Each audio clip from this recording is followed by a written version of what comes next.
Hey everybody, welcome to chapter 4, Histology, looking at tissues. And I've got a little bit of a cold, so I'm sorry if I'm hard to understand. Okay, so in chapter 4, we're going to look at the general types of tissues.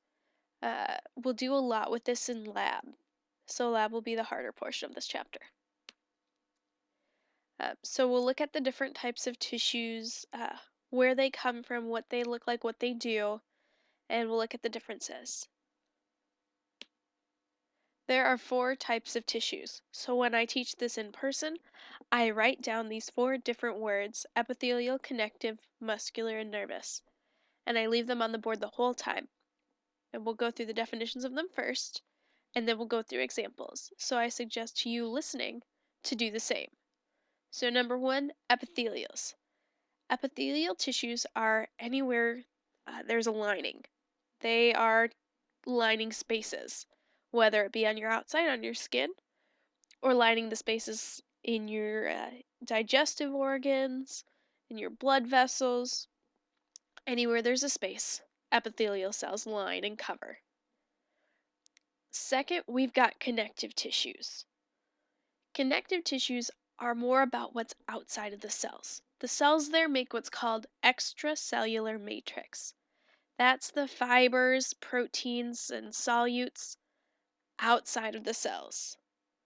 So these have very diverse functions, and we'll look at those more in depth, but it's about the extracellular matrix. Next, muscular. Muscular tissues, there are 3, all contract. The cells get shorter, they cause movement. And fourth, nervous tissue. Nervous tissue, like in your brain, spinal cord nerves, you're sending electrical signals quickly throughout different parts of the body. Okay, and I would tell you now to pause the video and go through the 4 different types of tissues. Look at this picture showing the functions and examples of each. Okay, so we'll learn to contrast. We're going to start looking at epithelial cells. Their cells are tightly bound together, whereas here, like these would be cells, the dark spots, but there's a lot of space, a lot of other things going on in the connective tissues. Okay, first, epithelial cells. So when you're looking at slides of these, you'll look for epithelial cells next to a space. They're going to be the cells lining it. So what do? Protection. That's actually their first part of your immune system. Keeping a barrier between us and the outside. Absorption. So they line like your small intestine, so you can absorb nutrients into the body. Filtration. At your kidneys, you're able to filter the blood by sending it through epithelial tissue. Secretion. We'll look at glands that are made of epithelial tissue. Those cells make products that are secreted. And sensory reception. Think about your skin. In your skin, you've got some nervous cells for sensory reception. Okay, so remember you're going to look for epithelial tissues anywhere there's a space. The tissues are going to be really tightly packed together. The cell junctions that they'll have are tight junctions, so remember that's like they're zippered together. If anything wants to get across epithelial tissue, it can't just squeeze between the cells. There's no space there. And then epithelial cells touching the space on one side, the other side is anchored down to what's called a basement membrane. That's going to be connective tissue. Uh, that'll hold everything in place. Okay. General features: avascular. That means they don't have any direct blood flow. So we'll look at one type of epithelial tissue that has lots of layers. The further away those layers are from their basement membrane, the connective tissue, the less oxygen they get. So they're going to be starting to die as they get too far away from their oxygen supply. So no direct blood flow, but they are innervated. You've got your sensory cells, like in your skin for touch pressure. They've got nerves. These cells undergo mitosis frequently. You're constantly replacing old cells with new cells. So, like your stomach lining, that's constantly going through mitosis to make new cells. Okay, so this can show you this is a single layer of cells. This is your epithelial layer, and they're connected down to the basement membrane. The surface of cells that's touching the space is called the apical surface. The layer that's touching the bottom, the basement membrane, is the basal surface.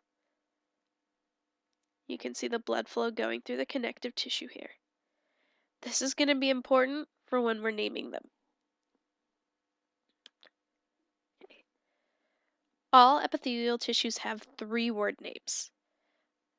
First, tells us about their number of layers, then their cell shape, and then the third word is epithelium. So first, arrangement of layers. You can have simple, that's a single layer. Pseudo-stratified, pseudo is false, so that means it's false stratified. It's false multiple layers. It's only one layer, but it kind of looks like more. We won't do too much with pseudo-stratified, so that won't be an option for you on any of your tests, so don't try to put it. We'll just look at simple and stratified. Single layer, more than one layer. Basal surface, apical. Basal surface, apical. And then you've got cell shape. There are 3 different cell shapes. Squamous means scale-like or flat. Cuboidal, cubital, square. You can also say squamous. And then columbar is long. You'll see the nucleus is flattened in squamous, nice and round in cuboidal, and elongated in columnar. So you can have simple squamous epithelium, for example. So there's a nice overview if you want to learn how to name epithelial tissue. So first we're going to look at simple squamous epithelium. Simple squamous, a single layer of thin cells. That's going to be where you need to have fast diffusion. So in your lungs, where you're taking in oxygen into your body and getting rid of carbon dioxide, we want it to go through as little space as possible so it can move as fast as possible. That's why the cells are just a single layer thick and very thin. So this is a picture of your lungs, and the white space in here is the space where air comes into your lungs. And then you can see around it just a thin layer of cells. That's the simple squamous epithelium. There's very little basement membrane in there.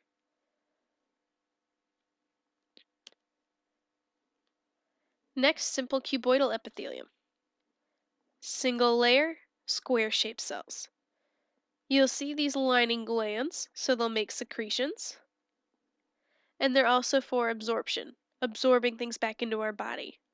So that, like in our kidneys, when we're filtering urine, if there's anything we want to keep in our body and not get rid of as urine, we'll reabsorb it into our body. So here's single layer of square cells. And you can see space, space, space, space, space. And lining those spaces is a single layer of cells. So this one square, square, square. Some of the nuclei are cut off and you can't see them. Good. Simple columnar epithelium, a single layer of tall cells.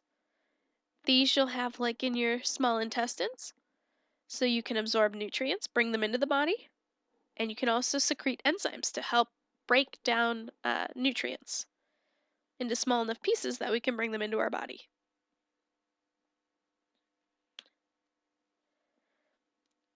So space lining right here. So space, single layer of column-shaped cells. Simple columnar has a couple fun features. You can see that it looks darker right on the edge. That's because the cell has microvilli, which branch up, and those are basically just little extensions of the cell membrane. That helps us increase surface area. And we want to increase surface area when we're absorbing things like nutrients so we can get as much in as to our body as possible. There's more space for channel proteins to bring things in. The other thing you have here is an interesting cell called a goblet cell. And we'll look more at that a little bit later. But inside this space is a protein called mucin. And when it mixes with water, it becomes mucus. Okay. And then we're going to look at stratified tissues, where you have more than one layer of cells. So the bottom layer, the basal surface touching the connective tissue, is where you've got cells dividing and getting pushed up towards the surface. The further they get away from that connective tissue layer, the less oxygen they have. You'll see the cells starting to flatten and die. It'll be in areas where we want to protect. So we're going to look at stratified squamous epithelium. That's like your skin, the lining of your cheeks, your vagina, places where you have wear and tear. So here's the basal surface. Underneath is connective tissue. Towards the top, this is all epithelium. You can see these cells at the bottom. They're really big and viable. Those are the cells that are dividing. And as they divide, they get pushed up. They get further from the blood flow, so they start to flatten.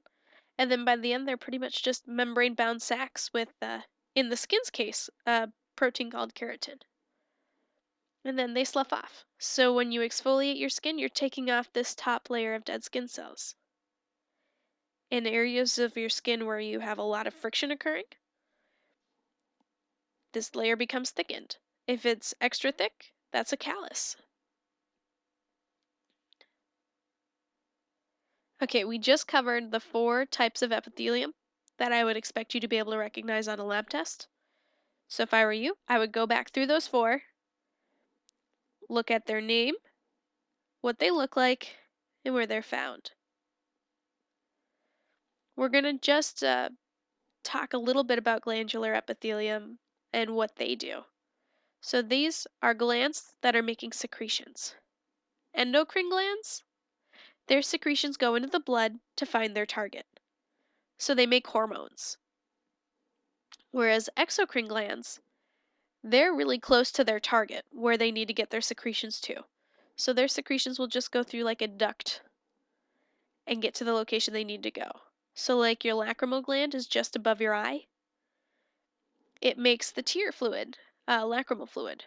And that goes through the duct above your eye onto your eye. And the lacrimal fluid moves across your eye, making sure it sweeps out any dust and helps keep it clean and moist. Good. You've got unicellular glands, just a single cell, or multicellular, which have lots of different cells there. Sweat glands, oil glands, we'll look at those more in chapter 5. The cell we started to talk about a little bit with columnar, simple columnar epithelium, was goblet cells. They make mucin. When put with water, is mucus. So here's a goblet cell with all these vesicles containing mucin. The more mucin you release, the less water, the thicker that mucus is. Mine are working quite well right now. Next, we're going to get into connective tissues. Connective tissues are by far the most diverse set of tissues. If you don't remember what category a tissue falls in, it's most generally connective tissue. All connective tissue cells come from the same layer during development. This developmental cells are called the mesenchyme. mesenchyme, mesenchyme cells. And what happens is when they develop, they differentiate into different types of tissues. All are considered connective tissue, all have lots of extracellular matrix that's important to the tissue function and its general characteristics.